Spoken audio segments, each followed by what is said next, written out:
ಪ್ರೀತಿಯ JSS radio 91.2 FM ಕೇಳುವರಿಗೆಲ್ಲ ನಮಸ್ಕಾರ. ನಾನು ನಿಮ್ಮ ಬಾನುಲಿ ಗೆಳೆಯ ಶಿವಕುಮಾರ್. ಅರಿವೇ ಗುರು ಸರಣಿ ಕಾರ್ಯಕ್ರಮಕ್ಕೆ ಆತ್ಮೀಯವಾದ ಸ್ವಾಗತ. ಇಂದಿನ ಅರಿವೇ ಗುರು ವಿಶೇಷ ಕಾರ್ಯಕ್ರಮದಲ್ಲಿ ಇಂದು ನಮ್ಮ ಜೊತೆಗಿದ್ದಾರೆ SSLC ಪಬ್ಲಿಕ್ ಪರೀಕ್ಷೆಯಲ್ಲಿ CBSEಯಲ್ಲಿ 100ಕ್ಕೆ 100 ಫಲಿತಾಂಶವನ್ನು ಪಡೆದ ಮೈಸೂರಿನ JP ನಗರದಲ್ಲಿರುವ JSS ಪಬ್ಲಿಕ್ ಶಾಲೆಯ ಪ್ರಾಂಶುಪಾಲರಾದ ಶ್ರೀಮತಿ SN ಅರ್ಚನಾರವರು ಹಾಗೂ ಅತಿ ಹೆಚ್ಚು ಅಂಕಗಳನ್ನು ಪಡೆದ ವಿದ್ಯಾರ್ಥಿನಿಯರಾದ ಚೈತನ್ಯ ಮಹೇಶ್, ಶ್ರಾವ್ಯ M, Hasini Shamanth, ತಕ್ಷಕ್ S, Anagha N Kashyap ಹಾಗೂ ಪ್ರತೀಕ್ಷಾ RM. ಬನ್ನಿ ಅವರನ್ನು ಕಾರ್ಯಕ್ರಮಕ್ಕೆ ಸ್ವಾಗತಿಸೋಣ. ಮೇಡಮ್, ಕಾರ್ಯಕ್ರಮಕ್ಕೆ ಆತ್ಮೀಯವಾದ ಸ್ವಾಗತ. Thank you sir. ಹಾಗೂ ಮೊದಲಿಗೆ ಅಭಿನಂದನೆಗಳು ತಮಗೆ. Thank you sir. ಮಕ್ಕಳ ಎಲ್ರಿಗೂ ಆತ್ಮೀಯವಾದ ಸ್ವಾಗತ ಹಾಗೂ ಅಭಿನಂದನೆಗಳನ್ನು ಸಲ್ಲಿಸ್ತೇನೆ ತಮಗೆ. Thank you sir. ಮೇಡಮ್, ಮೊದಲಿಗೆ ನಿಮ್ಮ ಶಾಲೆ 100ಕ್ಕೆ 100 ಫಲಿತಾಂಶವನ್ನು ಪಡ್ಕೊಂಡಿದ್ದೀರಿ ಹಾಗೂ ಅತಿ ಹೆಚ್ಚೆಚ್ಚು ಅಂಕಗಳನ್ನು ಪಡ್ಕೊಂಡಿರುವಂಥ ವಿದ್ಯಾರ್ಥಿನಿಯರು ಕೂಡ ಈ ವರ್ಷ ಪಡ್ಕೊಂಡಿದ್ದೀರಿ. ಏನು ಅನಿಸ್ತಾ ಇದೆ ಈ ಉತ್ತಮ ಫಲಿತಾಂಶ ನೋಡುವಾಗ? ಇದನ್ನು ನಿರೀಕ್ಷೆ ಮಾಡಿದ್ರ ಅಥವಾ ಹೇಗೆ, ನಿಮ್ಮ ಅಭಿಪ್ರಾಯ? ಮೊದಲು ನನ್ನ ಸಂತೋಷ ಹಂಚ್ಕೊಳ್ಳೋಕ್ಕಿಂತ ಮುಂಚೆ ಪರಮ ಪೂಜ್ಯ ಶ್ರೀ ದೇಶಿಕೇಂದ್ರ ಮಹಾಸ್ವಾಮೀಜಿ ಅವರಿಗೆ ನನ್ನ ಪ್ರಣಾಮಗಳನ್ನ ಸಲ್ಲಿಸ್ತಾ, ಹಾಗೂ ನಮ್ಮ ಸೆಕ್ರೆಟರಿ ಸರ್ ಮಂಜುನಾಥ್ ಸರ್ ಅವರ ಆಶೀರ್ವಾದ ಮತ್ತು ಅವ್ರ ಗೈಡ್ಲೈನ್ಸಿಂದನೇ ನಾನಿದನ್ನು ಅಚೀವ್ ಮಾಡಲಿಕ್ಕೆ ಸಾಧ್ಯ ಆಯಿತು ಅಂತ ಭಾವಿಸ್ತೀನಿ. So first of all SSLC ಅಂದ್ರೇ ಸ್ಟೂಡೆಂಟ್ಸ್ಗೆ ಮುಖ್ಯವಾದ ಒಂದು ಘಟ್ಟ. ಸೊ ತುಂಬ ಜವಾಬ್ದಾರಿಯುತವಾದ ಕೆಲಸ. ಸೊ ಅವರು ಶ್ರೀಗಳಾಗಿರ್ಬೋದು, ನಮ್ಮ ಸೆಕ್ರೆಟರಿ ಸರ್ ಇರ್ಬೋದು, ಸೊ ನಂಬಿ ನನಗೆ ಜವಾಬ್ದಾರಿ ಕೊಟ್ಟಾಗ ಅದನ್ನು ನಾನು ನಿಭಾಯಿಸಬೇಕು ಅಂತ ಹೇಳಿ ಸೊ ಸ್ಟಾರ್ಟಿಂಗಿಂದನೇ ನಾನು ತುಂಬ ಒಂದು ಒಳ್ಳೆ ಅಕಾಡೆಮಿಕ್ ಪ್ಲಾನ್ ಮಾಡ್ತಾ ಬಂದೆ. ಸೊ ಈ ಸರಿ ನಮಗೆ ಎಕ್ಸಾಮಿನೇಷನ್ಗೆ ಅಪಿಯರ್ ಸ್ಟೂಡೆಂಟ್ಸ್ ಅಂದರೆ 90 ಮೆಂಬರ್ಸ್ ಇದ್ದರು. ಸೊ ಅದನ್ನು ಅಕಾಡೆಮಿಕ್ ಪ್ಲ್ಯಾನ್ ನಾನು ನಮ್ಮ ಟೀಚರ್ಸ್ ಸಹಯೋಗದೊಂದಿಗೆ ಸೊ ಸ್ಟಾರ್ಟಿಂಗಿಂದನೇ ನಾನು ಮಾಡ್ತಾ ಬಂದೆ. ಸೊ ಎಕ್ಸಿಕ್ಯೂಷನ್ ಅದನ್ನು ಮಾಡಿರೋದ್ರಿಂದ ನಮಗೆ ಈ ರಿಸಲ್ಟ್ಸ್ ಬಂದಿದೆ. ಸೊ ಭಾವಿಸಿದ್ದೆ ಖಂಡಿತ ಈ ರಿಸಲ್ಟ್ಸ್ ನಾನು ಏನಾದರೂ ಅಚೀವ್ ಮಾಡ್ತೀವಿ ಅಂತ. ಸೊ ಟೀಚರ್ಸ್ ಇರ್ಬೋದು, ಸ್ಟೂಡೆಂಟ್ಸ್ ಇರ್ಬೋದು, ಎಲ್ಲರ ಸಹಯೋಗದಿಂದ ರಿಸಲ್ಟ್ಸು ನಮಗೆ ತುಂಬ ಚೆನ್ನಾಗಿ ಬಂದಿದೆ ಸರ್. ಆಲ್ಮೋಸ್ಟ್ 32 ಇಯರ್ಸಲ್ಲಿ. So this is one of the best results we have been got. ಖಂಡಿತ ಅದನ್ನೇ ನಾನು ಮಾತನಾಡಲಿಕ್ಕಿದ್ದೆ. JSS ಪಬ್ಲಿಕ್ ಶಾಲೆ JP ನಗರ ಹಲವು ವರ್ಷಗಳಿಂದ ಶಾಲೆಯನ್ನು ನಡೆಸ್ಕೊಂಡು ಬರ್ತಾ ಇದೆ. ಸಾಕಷ್ಟು ವಿದ್ಯಾರ್ಥಿಗಳನ್ನು ಬೆಳೆಸಿದೆ, ಅದು ಒಳ್ಳೆ ವೇದಿಕೆಯನ್ನು ಕೂಡ ಕೊಡಿಸಿದೆ. ಆದರೆ ಈ ವರ್ಷ ಬಹಳ ವಿಶೇಷ ಏನಂದರೆ ಅತಿ ಹೆಚ್ಚು ಅಂಕಗಳು ಅಥವಾ ಉತ್ತಮ ಅಂಕಗಳೊಂದಿಗೆ 100ಕ್ಕೆ 100 ಫಲಿತಾಂಶ ಬಂದಿರೋದು ಬಹಳ ಸಂತೋಷವಾದ ವಿಚಾರ. ಸೊ ಹೇಗಿತ್ತು ಈ ವರ್ಷದ ಕಲಿಕೆ ವಿಧಾನ ಅಥವಾ ಅನುಸರಿಸಿದ ಕ್ರಮಗಳು? ಏನಾದರೂ ಭಿನ್ನವಾಗಿದ್ವಾ, ಹೇಗೆ? ಖಂಡಿತ ಸರ್. ಆ್ಯಕ್ಚುಲಿ ಸ್ಟಾರ್ಟಿಂಗ್ ಬಂದಿದ ತಕ್ಷಣ ಫಸ್ಟು ನಾನು ತೊಗೊಂಡಿದ್ದು SLC ಅವ್ರ ಅಕಾಡೆಮಿಕ್ ಪ್ಲಾನ್. ಸೊ ಈ ಸರಿ ವಿಶೇಷ ಅಂತ ಹೇಳಿದ್ರೆ ನಾವು ಮೆಂಟರ್ಶಿಪ್ ಅಂತ ಪ್ರೋಗ್ರಾಮ್ ಮಾಡಿದ್ವಿ. All 90 students we have bin divided. ಅದನ್ನು ಅವರು ಭಾಗವಾಗಿ ಮಾಡಿ ಸೊ ಮಕ್ಕಳಿಗೆ ಯಾವ ಥರ ಭಾವನೆ ಬರಬೇಕು ಅಂತ ಹೇಳಿದ್ರೆ, ಸೊ ಮನೇಲಿ ಅವರು ತಂದೆ ತಾಯಿ ಹೇಗೆ ಜವಾಬ್ದಾರಿ ತಗೊಂಡು ಮಕ್ಕಳು ವಿದ್ಯಾಭ್ಯಾಸ ಬಗ್ಗೆ ಯೋಚನೆ ಮಾಡ್ತಾರೋ, so the school want to feel like a second home. So ಪ್ರತಿಯೊಂದು student we have been created a good environment. So ಒಳ್ಳೆ ಎನ್ವೈರನ್ಮೆಂಟ್ ಕ್ರಿಯೇಟ್ ಮಾಡಿಕೊಟ್ವಿ. ಮತ್ತು ಅಲ್ಲಿ ಮೆಂಟರ್ಶಿಪ್ ಪ್ರೋಗ್ರಾಮ್ ಅಂತ ಮಾಡಿದೆ. So we been divided students into 10 students to each every teacher. So ಅದನ್ನು ನಾವು ಮಾಡಿದ್ವಿ ಮೊದಲಿಗೆ. ಎರಡನೇದಾಗಿ ಪ್ರತಿಯೊಂದು ಚಾಪ್ಟರ್ ಆದಮೇಲಿಂದ ಟೆಸ್ಟ್ ಇರ್ಬೋದು, ರಿವಿಷನ್ ಇರ್ಬೋದು. ಸೊ ಎಷ್ಟರ ಮಟ್ಟಿಗೆ ನಾವು ಸ್ಟೂಡೆಂಟ್ಸ್ಗೆ ನಾವು ಲಯಬಿಲಿಟಿ ಕೊಟ್ವಿ ಅಂತ ಹೇಳಿದ್ರೆ, ಸೊ ಎಷ್ಟು ಲೀಸಬಲ್ ಅಂತ ಹೇಳಿದ್ರೆ, ಯಾವುದಾದ್ರೂ ಪಾಠ ಅರ್ಥ ಆಗಿಲ್ಲ ಅಂತಂದರೆ ಪ್ರತಿ ವಿದ್ಯಾರ್ಥಿನೂ ಪ್ರಿನ್ಸಿಪಲ್ನೂ ನೇರವಾಗಿ ಭೇಟಿ ಮಾಡ್ಬೋದು, ಟೀಚರ್ಸ್ನೂ ನೇರವಾಗಿ ಭೇಟಿ ಮಾಡ್ಬೋದು. If students come and ask for me, ಇಲ್ಲ ಇದು ನನಗೇನೋ ರಿವಿಷನ್ ಬೇಕು ಅಂತ ಹೇಳಿದ್ರೆ, ಸೊ ಆ ಟೀಚರಿಗೆ ನಾವು ಯಾವ ಥರ ಮನವರಿಕೆ ಮಾಡಿ ಹೇಳಿ ಕ್ವಾಲಿಟಿ ಟೀಚಿಂಗ್ ಮಾಡಿಸ್ಬೇಕು ಅದನ್ನು ಮಾಡಿಸಿ ಸಾಕಷ್ಟು ಬಾರಿ ರಿವಿಷನ್ ಮಾಡಿಸಿದ್ದೀವಿ, ಚಾಪ್ಟರ್ ವೈಸ್ ಟೆಸ್ಟ್ ಮಾಡಿಸಿದ್ದೀವಿ, UT ಮಾಡಿಸಿದ್ದೀವಿ. ಮತ್ತು ಇನ್ನೊಂದು ಬದಲಾವಣೆ ಅಂತ ಹೇಳಿದ್ರೆ, ಯಾವುದಾದ್ರೂ ಮಗು ಬಗ್ಗೆ ಏನಾದರೂ ಕನ್ಸರ್ನ್ ಇತ್ತು ಅಥವಾ ಹೇಳಬೇಕು, ಮಾತಾಡಬೇಕು ಅಂತ ಹೇಳಿದ್ರೆ, because always I believe so result is for 100%. ಅಂದರೆ 50% ಶಾಲೆಯಿಂದ ಇರುತ್ತೆ, ಇನ್ನು 50% ಪೇರೆಂಟ್ಸ್ ನಮಗೆ ಸಪೋರ್ಟ್ ಮಾಡಬೇಕು. ಟೀಚರು ಯಾವುದೇ ಪಾಠಗಳನ್ನ ನಾವಿಲ್ಲಿ ಸ್ಕೂಲಲ್ಲಿ ಮಾಡಿರ್ಬೋದು, ಬಟ್ ಮನೇಲಿ ಹೋಗಿ ಅವರು ರಿವಿಷನ್ ಮಾಡಿದಾಗಷ್ಟೇ ನಮಗೆ ಪ್ರಾಪರಾಗಿ ರಿಸಲ್ಟ್ ಬರೋಕ್ಕೆ ಸಾಧ್ಯ. So we have been shared the time to be for them. So study hours ಹೇಗಿರಬೇಕು, ಅವ್ರು ಹೇಗೆ ಮಾಡಬೇಕು, ಮನೇಲಿ ಪ್ರಿಪ್ರೇಷನ್ಸ್ ಹೇಗಿದೆ. So each and every day we have been monitored the students. So ಆ ಮಾನಿಟರಿಂಗ್ನ ಮಾಡಿ ಪೇರೆಂಟ್ಸ್ಗಳನ್ನ ನಾನು ಕರೆಸಿ ಮನೇಲಿ ಹೇಗೆ ಓದ್ತಿದ್ದಾರೆ, ಏನು ಮಾಡ್ತಿದ್ದಾರೆ, ಹೇಗೆ ಹೇಳಿದ್ದಾರೆ ಅಂತ ಆಲ್ಮೋಸ್ಟ್ ಸುಮಾರಷ್ಟು ಜನ. ಬಿಕಾಸ್ ಇವಾಗ ಟಾಪರ್ ಸ್ಟೂಡೆಂಟ್ಸ್ ಒಂದು ಕಡೆ ಆದರೆ ಚಾಲೆಂಜು ಟೀಚರ್ಸ್ಗಿರ್ಬೋದು, ಪ್ರಿನ್ಸಿಪಲ್ಗಿರ್ಬೋದು, ಇನ್ನೊಂದು ಚಾಲೆಂಜ್ ಅಂತ ಹೇಳಿದ್ರೆ ಸೊ ಸ್ವಲ್ಪ B+ C+ ಅಲ್ಲಿರೋ ಆವ್ರೇಜ್ ಸ್ಟೂಡೆಂಟ್ಸ್ ಇರ್ತಾರೆ. ಸೊ ನನಗೆ ಗಮನ ಇದ್ದಿದ್ದು ಟಾಪರ್ಸಿಗಿಂತ ಜಾಸ್ತಿ ಆವ್ರೇಜ್ ಮಕ್ಕಳುಗಳಿಗೆ. ಅದೇ ಕಾರಣಕ್ಕೆ 100% ಬರಕ್ಕೆ ಸಾಧ್ಯ ಆಗುತ್ತೆ ಖಂಡಿತವಾಗಿ. ಸೊ 90 ಮೆಂಬರ್ಸ್ ಅಲ್ಲಿ almost 70 members they have been in a distinction. So ತುಂಬಾ ಅದು ನನಗೆ ಪರ್ಸನಲ್ ಆಗಿ ತುಂಬಾ ಸಂತೋಷವಾದಂಥ ವಿಷಯ. ಭಾಳ ಸಂತೋಷ. ಒಂದು ಒಳ್ಳೆ ಉತ್ತಮವಾದ ಮಾತನ್ನು ಹೇಳಿದ್ರಿ. ಅತಿ ಹೆಚ್ಚು ಪ್ರತಿಭಾನ್ವಿತ ವಿದ್ಯಾರ್ಥಿಗಳು ಮತ್ತು ಚೆನ್ನಾಗಿ ಓದುವಂಥ ವಿದ್ಯಾರ್ಥಿಗಳು ಹೆಚ್ಚು ಅಂಕಗಳನ್ನು ತಗೊಂಡು ಶಾಲೆಗೆ ಒಂದೊಳ್ಳೆಯ ಗೌರವ ಕೊಡ್ತಾರೆ. ಆದರೆ 100% ಫಲಿತಾಂಶ ಬರಬೇಕಂದ್ರೆ ಅವರೇಜ್ ಸ್ಟೂಡೆಂಟ್ಸ್ನೂ ಕೂಡ ಫೋಕಸ್ ಮಾಡೋದಿದೆಯಲ್ಲ, ಸೊ ಆ ಮಕ್ಕಳನ್ನೂ ಜೊತೆಲಿ ತೊಗೊಂಡು ಹೋಗೋದಿದೆಯಲ್ಲ, ಅದು ಬಹಳ ಒಂದು ಸವಾಲಿನ ವಿಚಾರ. ಅಂತಹ ಸವಾಲನ್ನು ಬಹಳ ಚೆನ್ನಾಗಿ ನಿಭಾಯಿಸಿದಿರಿ. ಹಾಗಾಗಿನೇ ಒಂದು ಒಳ್ಳೆಯ ಉತ್ತಮ ಫಲಿತಾಂಶ ಬಂದಿದೆ ಅಂತ ನಾನು ಭಾವಿಸ್ಕೊಳ್ತೀನಿ ಮೇಡಮ್. ಸೊ ಮತ್ತೊಮ್ಮೆ ತಮಗೆ ಅಭಿನಂದನೆಗಳನ್ನು ಸಲ್ಲಿಸ್ತೇನೆ. Thank you sir. Yes madam, ಒಂದು 100% ಫಲಿತಾಂಶ ಒಂದು ಕಡೆ ಅಥವಾ ಅತಿ ಹೆಚ್ಚು ಅಂಕಗಳನ್ನು ಪಡ್ಕೊಳ್ಳೋದು ಇನ್ನೊಂದು ಕಡೆ. ಆದರೆ ಎಲ್ಲರನ್ನ ಸರಿದೂಗಿಸಿ ಎಲ್ಲ ಮಕ್ಕಳನ್ನೂ ಕೂಡ ಶಾಲೆಗೆ ಸರಿಯಾದ ರೀತಿಯಲ್ಲಿ ಬರಬೇಕು ಮತ್ತು ಕೊಟ್ಟಂಥ ಹೋಮ್ವರ್ಕನ್ನು ಸರಿಯಾಗಿ ಅನುಸರಿಸಬೇಕು, ಮನೆಯಲ್ಲಿ ಪೇರೆಂಟ್ಸನ್ನು ಕೂಡ ಫೋಕಸ್ ಮಾಡಲಿಕ್ಕೆ ಫಾಲೋಅಪ್ ಮಾಡಬೇಕು. ಇವೆಲ್ಲದರ ಜೊತೆ ಮಕ್ಕಳು ಸ್ವತಃ ಇನಿಷಿಯೇಟಿವ್ ತೊಗೊಂಡಿಲ್ಲ ಅಂದರೆ ಅಥವಾ ಅವ್ರಿಗೆ ಆಸಕ್ತಿ ಬಂದಿಲ್ಲ ಅಂದರೆ ಬಹಳ ಕಷ್ಟ. ಆಸಕ್ತಿಯನ್ನು ಮೂಡಿಸಿ ಒಂದು ಒಳ್ಳೆಯ ಎನ್ವೈರ್ನಮೆಂಟನ್ನು ಕ್ರಿಯೇಟ್ ಮಾಡಿ, ತಾವು ಹೇಳಿದ್ರಿ ಒಬ್ಬ ಶಿಕ್ಷಕರ ಜೊತೆ ಮುಕ್ತವಾಗಿ ಮಾತನಾಡುವಂಥ, ವಿಶೇಷವಾಗಿ ಪ್ರಾಂಶುಪಾಲರ ಜೊತೆ ಮುಕ್ತವಾಗಿ ಮಾತಾಡುವಂಥ ಅವಕಾಶವನ್ನು ಕಲ್ಪಿಸಿದ್ರಿ. ಸೊ ಬಹುಶಃ ಆ ಒಂದು ಮುಕ್ತ ವಾತಾವರಣ ಕೂಡ ಇದು ಬಹಳ ಕೌಂಟ್ ಆಗುತ್ತೆ ಅಂತ ನಾನು ಭಾವಿಸ್ಕೊಳ್ತೀನಿ ಮೇಡಮ್. ಎಸ್ ಮೇಡಮ್, ನಮ್ಮ ಟಾಪರ್ಸ್ ಬಗ್ಗೆ ಮಾತನಾಡಬೇಕೀಗ. ಸೊ ಅತಿ ಹೆಚ್ಚು ಅಂಕಗಳನ್ನು ತಗೊಂಡಂಥ 6 ವಿದ್ಯಾರ್ಥಿಗಳು ನಮ್ಮ ಜೊತೆಗೆ ಇದ್ದೀರಿ. ಮೊದಲಿಗೆ ಚೈತನ್ಯ ಮಹೇಶ್ 99.60% ತಗೊಂಡಿದ್ದೀರಿ. ಹೇಗನ್ನಿಸ್ತಾ ಇದೆ? ಮೊದಲನೇದಾಗಿ ಧನ್ಯವಾದಗಳು ಸರ್. ನನಗೆ ಇಷ್ಟು ಹೆಚ್ಚು ಅಂಕ ಬರೋದಕ್ಕೆ ಕಾರಣ ನಾನು ಮೊದಲು ನನ್ನ ಸ್ಕೂಲ್ ಮತ್ತು ನನ್ನ ಪೇರೆಂಟ್ಸ್ ಇಬ್ಬರೂ ಥ್ಯಾಂಕ್ ಮಾಡಬೇಕು. ಈ ರಿಸಲ್ಟ್ ಒಂಥರ ಎಕ್ಸ್ಪೆಕ್ಟೆಡ್ ಅಥವಾ ಅನ್ಎಕ್ಸ್ಪೆಕ್ಟೆಡ್ ಚೆನ್ನಾಗಿ ಬರುತ್ತೆ ಅಂತ ಅಂದ್ಕೊಂಡಿದ್ದೆ, ಬಟ್ 99.6% ಬಂದಿರೋದಕ್ಕೆ ತುಂಬ ಖುಷಿ ಇದೆ. ಒಂದು ಸ್ಯಾಟಿಸ್ಫ್ಯಾಕ್ಷನ್ ಕೂಡ ಇದೆ. ತುಂಬ ಹಾರ್ಡ್ ವರ್ಕ್ ಪಟ್ಟಿರೋದಕ್ಕೆ ನನಗೆ ಚೆನ್ನಾಗಿರೋ ಮಾರ್ಕ್ಸ್ ಬಂದಿದೆ. ಎಲ್ಲರಿಗೂ ಥ್ಯಾಂಕ್ ಮಾಡೋಕ್ಕೆ ಇಷ್ಟ. ಇನ್ನು 0.6% ಮಿಸ್ ಆಗಿರೋದು.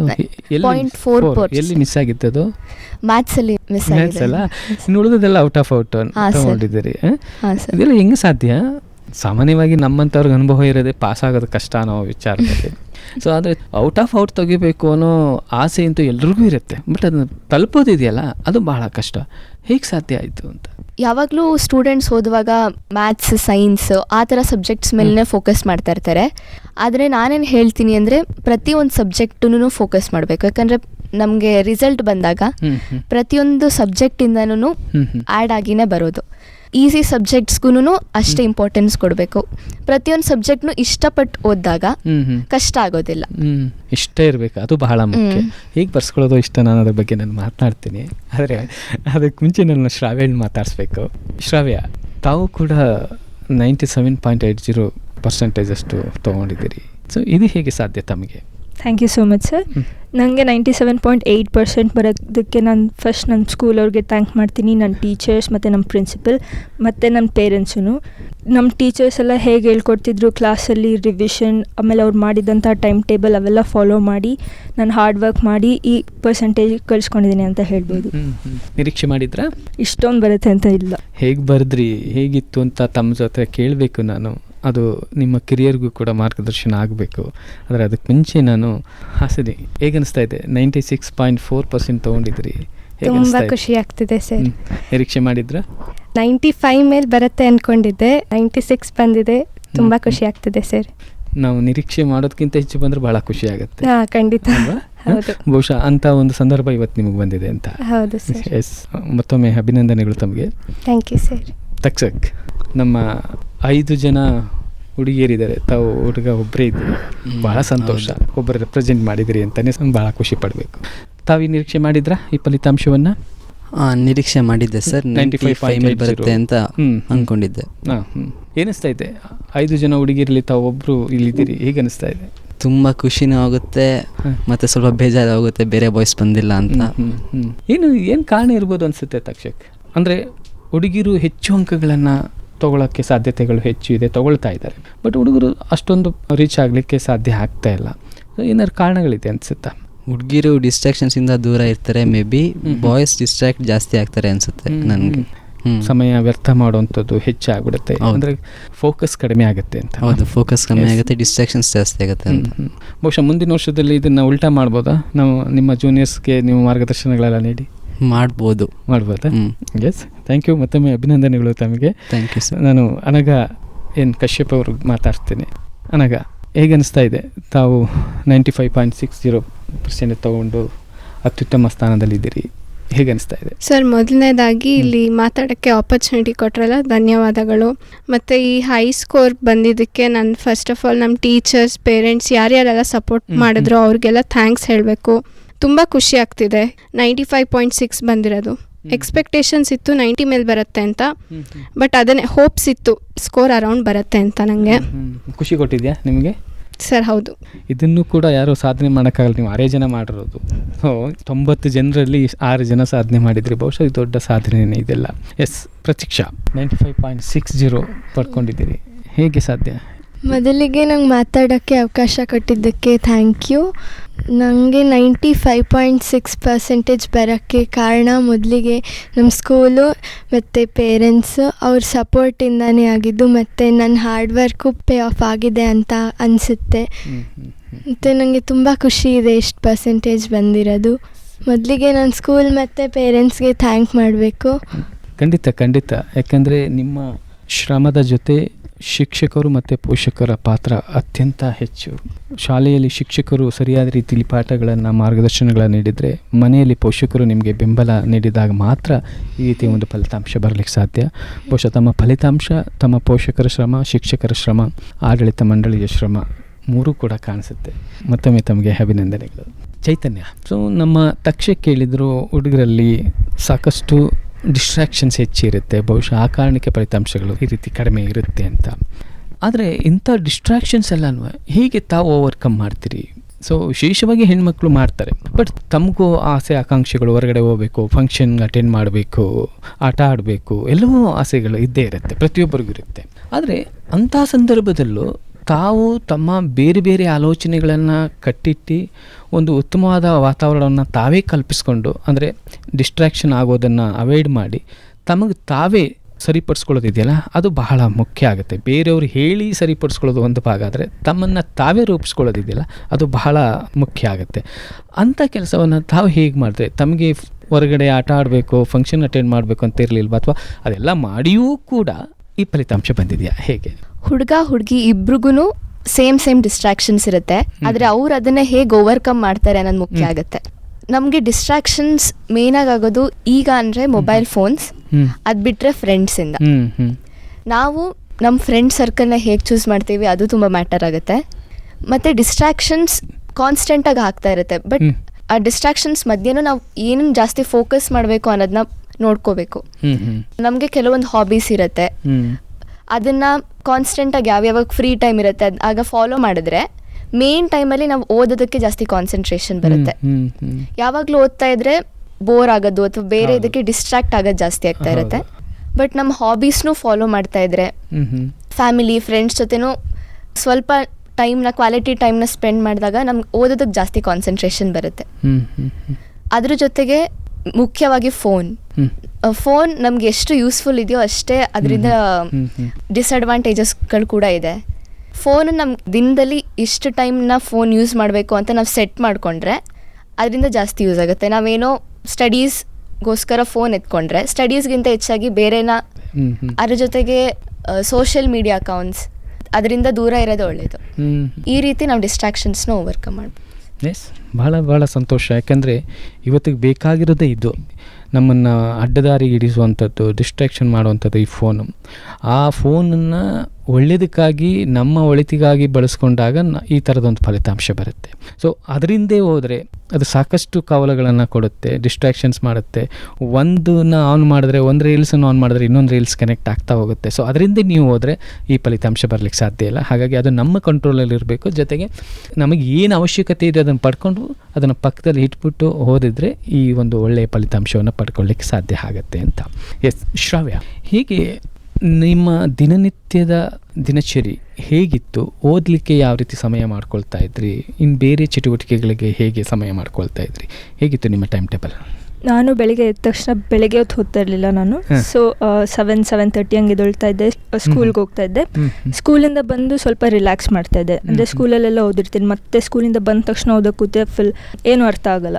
ಸೊ ಬಂದು ರಿಲ್ಯಾಕ್ಸ್ ಮಾಡ್ತಾ ಇದ್ದೆ. ನನ್ನ ಹಾಬೀಸ್ ಪ್ರಾಕ್ಟೀಸ್ ಮಾಡ್ತಾ ಇದ್ದೆ. ನನ್ನ ಹಾಬೀಸ್ ಏನಂದರೆ ರೀಡಿಂಗ್ ಬುಕ್ಸ್ ಓದ್ತಾ ಇದ್ದೆ. ಆಮೇಲೆ ರಿಲ್ಯಾಕ್ಸ್ ಎಲ್ಲ ಮಾಡಿದ್ಮೇಲೆ ಸಂಜೆ ಒಂದು 6 ಗಂಟೆ ಅಷ್ಟೊತ್ತಲ್ಲಿ ಓದೋಕೆ ಕೂತ್ರೆ ಫುಲ್ 9:30 ಅಷ್ಟೊತ್ತು ತನಕ ಓದ್ತಾ ಇದ್ದೆ. ಮಧ್ಯ ಬ್ರೇಕ್ಸ್ ಕೂಡ ತಗೋತಾ ಇದ್ದೆ, ಸೊ ದಟ್ ನನಗೆ ಫುಲ್ ಜಾಸ್ತಿ ಓದೋದೇ ಆಗಬಾರ್ದು ಅಂತ. ಅಂದರೆ ತಮ್ಮ ಹವ್ಯಾಸ ಮತ್ತು ಗುರಿ ಎರಡೂ ಒಂದೇ ಆಗಿದೆಯಲ್ಲ, ಓದೋದು ಹಾಬೀಸು ಹೊರದೆ, ಇದು ಹೊರದೆ. ಸೊ ಹಾಗಾಗಿ ಬಹುಶಃ ಅದು ಇನ್ನೂ ಹೆಚ್ಚು ನಿಮಗೆ ಸಪೋರ್ಟ್ ಮಾಡ್ತಾವ ಅಂತ ಅಂದ್ಕೊಳ್ತೀನಿ. ಹೌದು ಸರ್. ಎಸ್, ಅಂದರೆ ದಿನದಲ್ಲಿ ಎಷ್ಟು ಗಂಟೆ ಟೈಮು ಮ್ಯಾಕ್ಸಿಮಮ್ ಓದ್ತಾ ಇದ್ರಿ ತಾವು? ಡಿಪೆಂಡ್ ಆಗ್ತಾಯಿತ್ತು. ಟೆಸ್ಟ್ ಎಕ್ಸಾಮ್ ಟೈಮಲ್ಲಿ ತುಂಬ ಜಾಸ್ತಿ ಆಗ್ತಾಯಿತ್ತು. ನಾರ್ಮಲ್ ಡೇಸಲ್ಲಿ ಒಂದು 3 hours ಅಥವಾ 2 hours ಆಗ್ತಿತ್ತು. ಎಕ್ಸಾಮ್ ಟೆಸ್ಟ್ ಟೈಮಲ್ಲಿ ಅಂದರೆ ಇಡೀ ದಿನ ತೊಗೊಂಡ್ರೆ 5 hours ಹಂಗೆ ಆಗ್ತಿತ್ತು ಸರ್. ಎಸ್ ಹಾಶಿನಿ, ಅವ್ರು ಹೇಳಿದಂಗೆ ಒಂದು ಟೈಮ್ ಟೇಬಲ್ ಮಾಡ್ಕೊಳ್ಳೋದು ಒಂದು. ಸೊ ಎಲ್ಲಕ್ಕೂ ಟೈಮ್ ಎಷ್ಟೆಷ್ಟು ಕೊಡಬೇಕು ಅಷ್ಟನ್ನು ಕೊಟ್ಟರೆ ಒಳ್ಳೆ ಫಲಿತಾಂಶ ಬರುತ್ತೆ. ಇದರೆಲ್ಲದರಲ್ಲೂ ನಡುವೆ ಒಂದಷ್ಟು ಒತ್ತಡಗಳು ಬರುತ್ತೆ. ಓದಬೇಕು, ಅವರು ಆಗಲೇ ಹೇಳಿದ್ರು ಇಷ್ಟಪಟ್ಟು ಓದಿದರೆ ಅದು ತುಂಬ ಚೆನ್ನಾಗಿ ಅರ್ಥ ಆಗುತ್ತೆ. ಆದರೆ ಇಷ್ಟಪಡದೇ ಇರಲಿ, ಬಟ್ ಒಂದು ನಿರಂತರವಾಗಿ ಕೂತ್ಕೊಂಡು ಓದೋದಿದೆಯಲ್ಲ, ಅದು ಬಹಳ ಕಷ್ಟ. ಸೊ ಈ ಮಾನಸಿಕ ಸ್ಥಿತಿಯನ್ನು ಹೇಗೆ ತಾವು ಬ್ಯಾಲೆನ್ಸ್ ಮಾಡಿದ್ರಿ? ಹೊರಗಡೆ ಟ್ರಿಪ್ ಹೋಗೋಂಥ ಸ್ಟೂಡೆಂಟ್ಸು ನಿಮ್ಮ ಫ್ರೆಂಡ್ಸ್ ಇರ್ತಾರೆ, ಸೊ ಫ್ಯಾಮಿಲೀಸ್ ಇರ್ತಾರೆ, ಸ್ಟೇಟಸ್ಗೆ ಹಾಕೊಳ್ತಾರೆ, ಸೊ ನಾನು ಹೋಗಬೇಕು ಅಂತ ಅನಿಸುತ್ತೆ. ಸೊ ಈ ಥರ ತಮ್ಗೆ ಅನಿಸ್ಲಿಲ್ವಾ? ಹೇಗೆ ಬ್ಯಾಲೆನ್ಸ್ ಮಾಡಿದ್ರಿ? ನನಗೂ ಹಂಗೆ ಅನಿಸಿತ್ತು, ಏನೆಲ್ಲ ಇಷ್ಟು ಆರಾಮಾಗಿ ಎಂಜಾಯ್ ಮಾಡ್ಕೊಂಡಿರ್ತಾರೆ ಅಂತ. ಬಟ್ ನಾನು ಯಾವಾಗ ನನ್ನ ಪೇರೆಂಟ್ಸನ್ನು ನೋಡ್ತೀನಿ, ಅಷ್ಟು ಫೀಸ್ ಕಟ್ಟಿರ್ತಾರೆ. ಸೊ ನಾನು ಅದ್ರ ಪ್ರಕಾರಕ್ಕೆ ಮಾರ್ಕ್ಸ್ ತೆಗಿಬೇಕು, ನನ್ನ ಪೇರೆಂಟ್ಸ್ ಹೆಸರು ಉಳಿಸ್ಬೇಕು ಅನ್ನೋದೆಲ್ಲ ಫೀಲಿಂಗ್ಸ್ ಇರುತ್ತೆ. ಸೊ ಆ ಪ್ರೆಷರ್ ಅನ್ನೋದೇನಿದೆ ಅದೇ ನನಗೆ ಮೋಟಿವೇಶನಾಗಿ ಕನ್ವರ್ಟ್ ಆಯಿತು. ಸೊ ಅದು ನನಗೆ ಈ ಒಂದು ಮಾರ್ಕ್ಸ್ ತೆಗಿಯೋಕ್ಕೆ ತುಂಬಾ ಹೆಲ್ಪ್ ಆಯಿತು. ಆ್ಯಂಡ್ ಕನ್ಸಿಸ್ಟೆನ್ಸಿ ಮೇಂಟೈನ್ ಮಾಡಲೇಬೇಕು ಅಂತ ಒಂದು ಮೈಂಡ್ ಸೆಟ್ ಕ್ರಿಯೇಟ್ ಆಯಿತು. ಎಲ್ಲೇ ಹೋಗಲಿ ಫಂಕ್ಷನ್ಗೆ ಹೋಗೋಣ, ಮಜಾ ಮಾಡೋಣ, ಆಮೇಲೆ ವಾಪಸ್ ಬಂದು ಓದೋದೇನಿದೆ ಅಟ್ಲೀಸ್ಟ್ ಆ ದಿನ ಆಗಲಿಲ್ಲ ಅಂದರೂ ನೆಕ್ಸ್ಟ್ ಡೇ ಕವರ್ ಮಾಡ್ಕೊಳ್ಳೋ ರೀತಿ ನಾನೊಂದು ಫ್ಲೆಕ್ಸಿಬಲ್ ರೂಟೀನ್ ಇಟ್ಕೊಂಡಿದ್ದೆ. ಸೊ ಅದು ತುಂಬಾ ಹೆಲ್ಪ್ ಆಯಿತು. ಅಂದರೆ ಯಾವುದಕ್ಕೆ ಎಷ್ಟು ಸಮಯ ಕೊಡಬೇಕು ಅಷ್ಟು ಕೊಟ್ಟು ಮತ್ತೆ ವಾಪಸ್ ನಿಮ್ದು ಏನು ಮೇಯ್ನ್ ಆಬ್ಜೆಕ್ಟಿವ್ಸ್ ಇದೆ ಅಲ್ಲಿಗೆ ಬಂದುಬಿಡ್ತಾ ಇದ್ರಿ. ಅಂದರೆ ಓದೋ ಸಮಯದಲ್ಲಿ ಓದೋಕ್ಕಷ್ಟೇ ಫೋಕಸ್ ಮಾಡ್ತಾಯಿದ್ರಿ, ಆಟ ಆಡಬೇಕಾದ್ರೆ ಹೊರಗಡೆ ಹೋಗ್ಬೇಕಂದ್ರೆ ಅದಕ್ಕೆ ಫೋಕಸ್ ಮಾಡ್ತಾಯಿದ್ರಿ. ಬಟ್ ನಿಮ್ಮದು ಕನ್ಸಿಸ್ಟೆನ್ಸಿ ಇತ್ತು, ಅಂದರೆ ನಿರಂತರವಾಗಿ ತಮ್ಮ ಪ್ರಯತ್ನದಲ್ಲಿ ವ್ಯತ್ಯಾಸಗಳಾಗಲಿಲ್ಲ. ಸೊ ಯಾವ್ಯಾವದಕ್ಕೆ ಎಷ್ಟೆಷ್ಟು ಸಮಯ ಕೊಡಬೇಕು ಅದಕ್ಕೆ ನ್ಯಾಯ ಕೊಡ್ತಾ ಇದ್ರಿ. ಹಾಗಾಗಿ ಇಂಥ ಫಲಿತಾಂಶ ಬಂದಿದೆ. ಎಸ್ ತಕ್ಷಕ್ ನಾವು ಮಾತನಾಡ್ತಾ ಇದ್ವಿ, ಡಿಸ್ಟ್ರಾಕ್ಷನ್ಸ್ ಜಾಸ್ತಿ ಆಗುತ್ತೆ. ಆದರೆ ಅದು ವಿಶೇಷವಾಗಿ ಹುಡುಗರಲ್ಲಿ ಜಾಸ್ತಿ ಡಿಸ್ಟ್ರಾಕ್ಷನ್ಸ್ ನಾವು ಹೆಚ್ಚು ನೋಡ್ತೀವಿ. ಹೌದು, ಒಂದು ಫೋನ್ ಆದರೆ ಇನ್ನೊಂದು ಆಟೋಟಗಳು. ಯಾಕೆಂದರೆ ಗಂಡು ಮಕ್ಕಳಿಗೆ ಸ್ವಲ್ಪ ಫ್ರೀಡಮ್ ಜಾಸ್ತಿ. ಆದರೆ ಹೆಣ್ಮಕ್ಳಿಗೆ ಹೊರಗಡೆ ಹೋಗ್ಬೇಕಂದ್ರೆ ಪರ್ಮಿಷನ್ ತೊಗೊಂಡೋ ಹೇಳಿಬಿಟ್ಟು ಹೋಗಬೇಕು ಅಂತ ಇರುತ್ತೆ. ಬಹುಶಃ ಅದು ಒಂದು ಅಡ್ವಾಂಟೇಜು ಇವತ್ತಿನ ಫಲಿತಾಂಶಕ್ಕೆ ಅವ್ರಿಗೆ. ಆದರೆ ಡಿಸ್ಅಡ್ವಾಂಟೇಜು ಬಹುಶಃ ಹುಡುಗರಿಗೆ ಈ ಥರದೊಂದು ಸ್ಟ್ರಿಕ್ಟ್ ಇಲ್ಲದೇ ಇರಬಹುದು. ಆದರೆ ತಾವು ಇಂಥ ಒಂದು ವಾತಾವರಣದ ನಡುವೆಯೂ ತನ್ನ ಸ್ನೇಹಿತರುಗಳು ಸಾಕಷ್ಟು ಆಟ ಆಡೋರು ಇರ್ತಾರೆ, ಸಂಡೇಸು ಎಂಜಾಯ್ ಮಾಡೋರು ಇರ್ತಾರೆ, ಇವೆಲ್ಲರ ನಡುವೆ ತಾವು ಹೇಗೆ ಟೈಮ್ ಟೇಬಲ್ ಹಾಕ್ಕೊಂಡ್ರಿ ಅಥವಾ ತಾವು ಹೇಗೆ ತಮ್ಮನ್ನು ತಾವು ನಿಯಂತ್ರಿಸ್ಕೊಂಡ್ರಿ? ನಾನು ಸ್ಟಡೀಸ್ಗೆ ಅಂತ ಇಂಪಾರ್ಟೆನ್ಸ್ ಕೊಟ್ಟು ಸ್ಟಡೀಸ್ಗೆ ಅಂತ ಸ್ವಲ್ಪ ಟೈಮ್ ಆ್ಯಂಡ್ ಫ್ರೆಂಡ್ಸ್ಗೂ ಅಂತಲೂ ಸ್ವಲ್ಪ ಟೈಮ್ ಕೊಡ್ತಿದ್ದೆ. ಯಾಕಂದರೆ ಬರೀ ಸ್ಟಡೀಸೇ ಮಾಡಿದ್ರೆ ಎಕ್ಸಾಸ್ಟ್ ಆಗ್ತೀವಿ ಆ್ಯಂಡ್ ಅರ್ಥ ಆಗಲ್ಲ ಏನು. ಸ್ವಲ್ಪ ಟೈಮ್ ಫ್ರೆಂಡ್ಸ್ ಜೊತೆನೂ ಟೈಮ್ ಸ್ಪೆಂಡ್ ಮಾಡ್ತಿದ್ದೆ, ಫ್ಯಾಮಿಲಿ ಜೊತೆ ಟೈಮ್ ಸ್ಪೆಂಡ್ ಮಾಡ್ತಿದ್ದೆ ಆ್ಯಂಡ್ ಓದೋ ಟೈಮ್ ಇದ್ದಾಗ ಓದ್ತಿದ್ದೆ. ಆ್ಯಂಡ್ ನಾನು ಜಾಸ್ತಿ ಟೈಮ್ ಅಂದರೆ ಲಾಂಗ್ ಅವರ್ಸ್, ಲೇಟ್ ನೈಟ್ಸ್ ಆ ಥರ ಏನು ಓದ್ತಿರ್ಲಿಲ್ಲ. ಕಮ್ಮಿ ಟೈಮಲ್ಲಿ ಜಾಸ್ತಿ ಓದ್ತಿದ್ದೆ. ಅಂದರೆ ಕ್ವಾಂಟಿಟಿಗಿನ್ನ ಕ್ವಾಲಿಟಿ ಮುಖ್ಯ ಆ ಥರ ಅಂದ್ಕೊಂಡು ಅದನ್ನು ಫಾಲೋ ಮಾಡ್ತಿದ್ದೆ. ಸೊ ಹಾಗಾಗಿ ನಿಮ್ಮನ್ನು ನೀವು ನಿಯಂತ್ರಿಸ್ಕೊಂಡಿದ್ದ ಪರಿಣಾಮವಾಗಿ ಇವತ್ತಿನ ಒಂದು ಒಳ್ಳೆಯ ಫಲಿತಾಂಶ ಇದೆ. ಸೊ ಒಂದು ಮೇಡಮ್ ಆವಾಗಲೇ ಹೇಳಿದಂಗೆ ಇದು SSLC ಅನ್ನೋದು ಒಂದು ಬೇಸ್ ಮಟ್ಟ ಇದ್ದಂಗೆ. ಇಲ್ಲಿಂದ ನೀವು ಎಲ್ಲಿ ಬೇಕಾದರೂ ಯಾವ ರೀತಿ ಒಳ್ಳೆ ಉತ್ತಮವಾದ ಮನೆಯನ್ನು ಕಟ್ಬೋದು. ಸೊ ಒಂದು ಒಳ್ಳೆ ಫೌಂಡೇಶನ್ ಸಿಕ್ಕಿದೆ ನಿಮಗೆ ಅಂತ. ಹೌದು, ಎಸ್. ಅನಗ ಅವರೆಲ್ಲರೂ ಹೇಳಿದರು ಚೆನ್ನಾಗಿ ಟೈಮ್ ಟೇಬಲ್ ಮಾಡ್ಕೊಂಡಿದ್ರು, ಓದಿದ್ರು, ಯಾವ್ಯಾವುದಕ್ಕೆ ಎಷ್ಟೆಷ್ಟು ಸಮಯ ಕೊಡಬೇಕು ಕೊಟ್ಟಿದ್ರು. ಆದರೆ ನಾವು ಎಷ್ಟೇ ಓದಿದ್ರೂ ಪರೀಕ್ಷೆಯಲ್ಲಿ ಬರೆಯೋದು ಬಹಳ ಇಂಪಾರ್ಟೆಂಟು. ಸೊ ಆ ಪರೀಕ್ಷೆಯ ಬರೆಯೋ ವಿಧಾನ ಕೂಡ ಬಹಳ ಕೌಂಟ್ ಆಗುತ್ತಾ, ಹೇಗನ್ಸುತ್ತೆ ಸರ್? ಹೌದು, ನಾವು ಎಷ್ಟೇ ರಿವೈಸ್ ಮಾಡ್ತೀವೋ ನಾವು ಹೇಗೆ ಅದನ್ನು ಆ ಹಾರ್ಡ್ ವರ್ಕ್ ಪೇ ಆಫ್ ಆಗೋದು ಅಷ್ಟೇ ಇಂಪಾರ್ಟೆಂಟು. ನಾವಲ್ಲಿ ಎಕ್ಸಾಮಲ್ಲಿ ಯಾವ ಥರ ಪರ್ಫಾರ್ಮ್ ಮಾಡ್ತೀವಿ, ಯಾವ ಥರ ಬರಿತೀವಿ ಅದು ಅಷ್ಟೇ ಮುಖ್ಯ ಆಗಿರುತ್ತೆ. ಈಗ ಫಾರ್ ಎಕ್ಸಾಂಪಲ್ ನಾವು ಏನಾದರೂ ಟೈಮ್ ಸಾಕಾಗಲಿಲ್ಲ ಅಥವಾ ನಾವು ಬೇಗ ಒಂದು ಫಾರ್ಮ್ಯಾಟಲ್ಲಿ ಬರಿಬೇಕು ಅನ್ನೋದಿದ್ರೆ ಅದು ಮುಖ್ಯ ಆಗುತ್ತೆ. ಮಾರ್ಕ್ಸ್ ತೊಗೋಬೇಕು ಅಂದರೆ ಆ ನಾಲೆಡ್ಜ್ ನಮಗೆ ಗೊತ್ತಿರಬಹುದು, ಬಟ್ ಅಲ್ಲಿ ಎಕ್ಸಾಮ್ನಲ್ಲಿ ಬರೆಯುವಾಗ ಅದನ್ನು ಯಾವ ರೀತಿನಲ್ಲಿ ಬರೀಬೇಕು ಅನ್ನೋದು ಅಷ್ಟೇ ಮುಖ್ಯ ಆಗುತ್ತೆ. ಸೊ ಅದನ್ನು ನಾವು ಮ್ಯಾನೇಜ್ ಮಾಡಿಕೊಂಡು ಮಾಡಿದ್ರೆ ಸರ್ ಹೌದು, ಎಕ್ಸಾಮಿಗೆ ಮುಂಚೆನೇ ಒಂದು ಕ್ವಶನ್ ಪೇಪರ್ನ ತೊಗೊಂಡು ಟೈಮ್ನ ಸೆಟ್ ಮಾಡಿಕೊಂಡು ಅದು ಬರೆಯುವಂಥ ಅಭ್ಯಾಸ ಏನಾರು ಇತ್ತಾ ಹೇಗೆ? ಸರ್ ಹೌದು, ಕ್ವೆಶ್ಚನ್ ಪೇಪರ್ ಸಾಲ್ವ್ ಮಾಡೋದು ಅಂದರೆ ಟೈಮರ್ ಇಟ್ಕೊಂಡು ಹೆಂಗೆ ಎಕ್ಸಾಮಲ್ಲೇ ಕೂತಿದ್ದೆ ಅದೇ ಥರ ಸಾಲ್ವ್ ಮಾಡೋಕ್ಕೆ ಪ್ರಾಕ್ಟೀಸ್ ಮಾಡ್ತಾ ಇದ್ದೆ. ಇದರಿಂದ ಹೆಲ್ಪ್ ಆಗ್ತಾಯಿತ್ತು. ಯಾಕಂದರೆ ಎಕ್ಸಾಮಿನೇಷನಲ್ಲೇ ಕೂತ್ಕೊಂಡು ಬರೀತಾ ಇದ್ದೀವಿ ಅನ್ನೋ ಮೈಂಡ್ಸೆಟ್ ಇಟ್ಕೊಂಡಾಗ ಅಲ್ಲಿ ಯಾವ ಥರ ಬರೀಬೇಕು ಅನ್ನೋದು ಫೀಲ್ ಬರ್ತಾಯಿತ್ತು. ಅಂದರೆ ಅದೇ ಸೇಮ್ ಸ್ಪೀಡ್ನಲ್ಲಿ ಅಥವಾ ಎಷ್ಟು ಪಾಯಿಂಟ್ಸ್ ಬರೀಬೇಕು ಒಂದೊಂದು ಕ್ವೆಶ್ಚನ್ಗೆ ಮಾರ್ಕ್ಸ್ ಪ್ರಕಾರ ಯಾವ ಥರ ಬರೀಬೇಕು ಅನ್ನೋದೆಲ್ಲ ಮೈಂಡ್ಸೆಟ್ ಇಟ್ಕೊಂಡು ಪ್ರಾಕ್ಟೀಸ್ ಮಾಡಿದಾಗ ಅಲ್ಲಿ ಎಕ್ಸಾಮಲ್ಲಿ ಕಾನ್ಫಿಡೆನ್ಸ್ ಜಾಸ್ತಿ ಹೆಚ್ಚಾಗುತ್ತೆ. ಅಭ್ಯಾಸ ಓದೋದು ಅಷ್ಟೇ ಅಲ್ಲ, ಬರೆಯೋದ್ರಲ್ಲೂ ಅಭ್ಯಾಸ ಮಾಡಿದಾಗ ಮಾತ್ರ ಅಲ್ಲಿ ಎಕ್ಸಾಮ್ನಲ್ಲಿ ಬರೀಲಿಕ್ಕೆ ಸಾಧ್ಯ ಆಗುತ್ತೆ, ಸಪೋರ್ಟ್ ಮಾಡುತ್ತೆ ಅಂತ. ಸೊ ಆ ನಿಟ್ಟಲ್ಲಿ ತಾವು ತಮ್ಮ ಸಕ್ಸಸ್ಸನ್ನು ಕಂಡುಕೊಂಡಿದ್ದೀರಿ. ಎಸ್ ಪ್ರತೀಕ್ಷಾ, ಒಂದು ಓದಲಿಕ್ಕೆ, ಆಟ ಆಡಲಿಕ್ಕೆ, ಊಟ ಮಾಡಲಿಕ್ಕೆ ಅಥವಾ ಇತರೆ ಚಟುವಟಿಕೆಗಳಿಗೆ ಸ್ಕೆಡ್ಯೂಲ್ ಮಾಡ್ಕೊಳ್ಳೋದು, ಟೈಮ್ ಟೇಬಲ್ ಮಾಡ್ಕೊಳ್ಳೋದು ಒಂದು ಭಾಗ. ಆದರೆ ಈ ಎಲ್ಲದರ ನಡುವೆಯೂ ನಮ್ಮ ಓದಂಥ ಸ್ನೇಹಿತರು ನಮ್ಮ ಜೊತೆಗಿರ್ತಾರೆ, ಒಂದು ಅವರೇಜ್ ಸ್ಟೂಡೆಂಟ್ಸು ನಮ್ಮ ಜೊತೆ ಇರ್ತಾರೆ. ಸೊ ಇವರೆಲ್ಲರ ನಡುವೆ ನಿಮಗೆ ನಿಮ್ಮ ಸ್ನೇಹಿತರ ಸಹವಾಸ ಅಥವಾ ನಿಮ್ಮ ಶಿಕ್ಷಕರ ಸಹವಾಸಗಳು ಹೇಗೆ ಸಪೋರ್ಟ್ ಮಾಡುತ್ತೆ ಇದಕ್ಕೆ? ಟೀಚರ್ಸ್ ಕಡೆಯಿಂದ ಅಂತಂದರೆ ನಮ್ಮದೇನಾದ್ರು ಮಿಸ್ಟೇಕ್ ಆದಾಗ ಹೇಳ್ತಿದ್ರಲ್ಲ, ಅದನ್ನ ಎಲ್ಲ ನಾನು ತಗೊಂಡು ನಾನು ಅರ್ಥ ಮಾಡಿಕೊಂಡು ಆಮೇಲೆ ಅದನ್ನ ಸರಿ ಮಾಡ್ಕೊಳಕ್ಕೆ ನೋಡ್ತಿದ್ದೆ. ಆಮೇಲೆ ಫ್ರೆಂಡ್ಸಿಂದ ಡಿಸ್ಟ್ರಾಕ್ಟ್ ಆಗ್ತಿದ್ದೆ, ಅದಾದನ್ನ ಗೊತ್ತಾಯಿತು ನನಗೆ. ಅದಕ್ಕೆ ನಾನು ಎಷ್ಟು ಬೇಕೋ ಅಷ್ಟು ಸ್ಕೂಲಲ್ಲಿ ಇರ್ತಿದ್ದೆ ಅವ್ರ ಜೊತೆ ಎಲ್ಲ. ಆಮೇಲೆ ಮನೆಗೆ ಬಂದಮೇಲೆ ಓದೋ ಕಡೆ ಗಮನ ಕೊಡ್ತಿದ್ದೆ.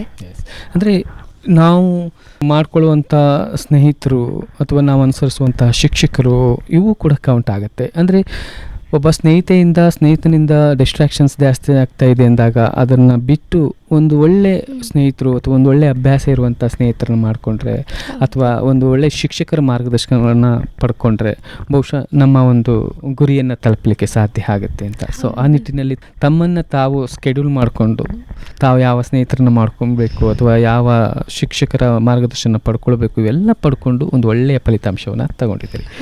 ಬಹಳ ಸಂತೋಷ. ಎಸ್ ಅರ್ಚನೆ ಮೇಡಮ್, ಈ ಮಕ್ಕಳ ಮಾತನ್ನೆಲ್ಲ ಕೇಳುವಾಗ ಅನಿಸುತ್ತೆ ಶಾಲೆಯನ್ನು ನಡೆಸೋದು ಅಷ್ಟು ಸುಲಭ ಅಲ್ಲ. ದೊಡ್ಡ ಶಾಲೆ, ಅಷ್ಟೊಂದು ಮಕ್ಕಳಿರ್ತಾರೆ, ವಿವಿಧ ರೀತಿ ಭಾವನೆಗಳಿರ್ತವೆ, ಬೇರೆ ಬೇರೆ ಬ್ಯಾಕ್ಗ್ರೌಂಡಿಂದ ಬಂದಿರ್ತಾರೆ. ಕೆಲವು ಮಕ್ಕಳು ಆರಂಭದಿಂದಲೇ ಬುದ್ಧಿವಂತರಾಗಿರ್ತಾರೆ, ಕೆಲವು ಮಕ್ಕಳು ನಿಮ್ಮ ಹತ್ರ ಬಂದ ಮೇಲೆ ಅವ್ರನ್ನ ತಯಾರು ಮಾಡಬೇಕಾಗತ್ತೆ. ಇವೆಲ್ಲರ ನಡುವೆ ಇದೊಂದು ಒಳ್ಳೆ ಫಲಿತಾಂಶ ತರಬೇಕಂದ್ರೆ ಬಹಳ ಸವಾಲಿರುತ್ತೆ. ಸೊ ನೀವು ಕಂಡಂಥ ಸವಾಲೇನು, ಅದನ್ನು ಹೇಗೆ ನಿವಾರಿಸಿಕೊಂಡ್ರಿ ಅಂತ? ಖಂಡಿತ sir, it is one of the best question. So 1 ವರ್ಷ ಅಷ್ಟೇ ನಾನು ಆಗಿರೋದು ಜೆ ಪಿ ನಗರ ಬ್ರಾಂಚ್ಗೆ ಪ್ರಿನ್ಸಿಪಲ್ ಆಗಿ ಅಪಾಯಿಂಟ್ ಆಗಿದ್ದು.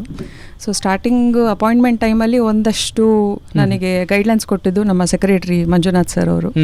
ಸೊ ಸ್ಟಾರ್ಟಿಂಗ್ ಬಂದಾಗಲೇ so what is a base, ನಿಮ್ಮ ಜವಾಬ್ದಾರಿಗಳೇನು, ಹೇಗೆ ಚಾಲೆಂಜಸ್ಸು ಏನು ಮಾಡ್ಬೋದು ಅನ್ನೋದ್ರ ಬಗ್ಗೆ ಒಂದಷ್ಟು ನನಗೆ ಮಾಹಿತಿ ಕೊಟ್ಟಿದ್ರು, ಹೆಂಗೆ ನಡೆಸಬೇಕು. ಸೊ ಅಡ್ಮಿನಿಸ್ಟ್ರೇಷನ್ ಅಂದರೆ ಬಿಕಾಸ್ ನಾನು JS ಸರಸ್ವತಿಪುರಮಲ್ಲೇ ಓದಿರೋದ್ರಿಂದ ಸೊ ಇನ್ನೊಂದು ನನಗೆ ಒಂದು ಆತ್ಮೀಯವಾದ ಒಂದು ಭಾವ.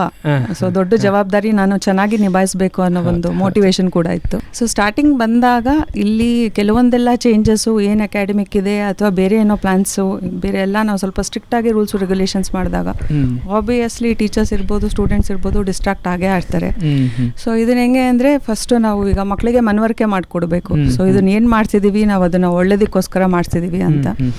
ಸೊ ಆಮೇಲೆ ಟೀಚರ್ಸಿಗಾಗಿರ್ಬೋದು, ಸ್ಟೂಡೆಂಟ್ಸಿಗಾಗಿರ್ಬೋದು ಸ್ವಲ್ಪ ಪ್ಲಾನಿಂಗಲ್ಲಿ ಮತ್ತು ಅಲ್ಲಿ ಎಕ್ಸಿಕ್ಯೂಷನಲ್ಲಿ, ಇವಾಗ ಪ್ಲಾನ್ ನಾವು ಸಾಕಷ್ಟು ಮಾಡ್ತೀವಿ ಬಟ್ ಎಕ್ಸಿಕ್ಯೂಷನ್ಗೆ ಖಂಡಿತ ನಮಗೆ ಟೀಚರ್ ಸಪೋರ್ಟ್ ಬೇಕು, ಸ್ಟೂಡೆಂಟ್ ಸಪೋರ್ಟ್ ಬೇಕು, ಆ್ಯಂಡ್ ಮೇನ್ ಥಿಂಗ್ ಪೇರೆಂಟ್ಸಿಗೆ ಸಪೋರ್ಟ್ ಬೇಕು. ಸೊ ಪೇರೆಂಟ್ಸು ಆದಷ್ಟು ನನಗೆ ಸಪೋರ್ಟ್ ಮಾಡಿದ್ದಾರೆ. ಸೊ ನನಗೆ ಇವಾಗ ಖುಷಿ ಇರೋ ವಿಚಾರ, ಇಷ್ಟೆಲ್ಲ ಮಕ್ಳುಗಳು ಮಾತಾಡಿ ಅವರು ಹೇಳ್ತಿರೋದ್ರಿಂದ ಒಂದು ಸ್ಯಾಟಿಸ್ಫ್ಯಾಕ್ಷನ್ ಅಂದರೆ ಎಲ್ಲೋ ಒಂದು ಕಡೆ ನಾವು ಪೇರೆಂಟ್ಸ್ನ ನಂಬಿಕೆನ ತಗೊಂಡಿದ್ದೀನಿ ಅಂತ. ಕೆಲವೊಂದೆಲ್ಲ ಚಾಲೆಂಜಸ್ ಅಂದರೆ ಈಗ ಎಕ್ಸ್ಟ್ರಾ ಏನಂತಂದರೆ ಕೌನ್ಸಿಲಿಂಗ್ ಮಾಡಿಸ್ತಾ ಇದ್ವಿ ನಾವು, ಸೈಕಿಯಾಟ್ರಿಸ್ಟ್ನ ನಾವು ಸ್ಕೂಲಿಗೆ ಕರ್ಸೋದು, ಕೌನ್ಸಿಲಿಂಗ್ ಮಾಡಿಸೋದು, ಮಕ್ಳುಗಳಿಗೆ ಮನವರಿಕೆ ಮಾಡಿಕೊಡೋದು.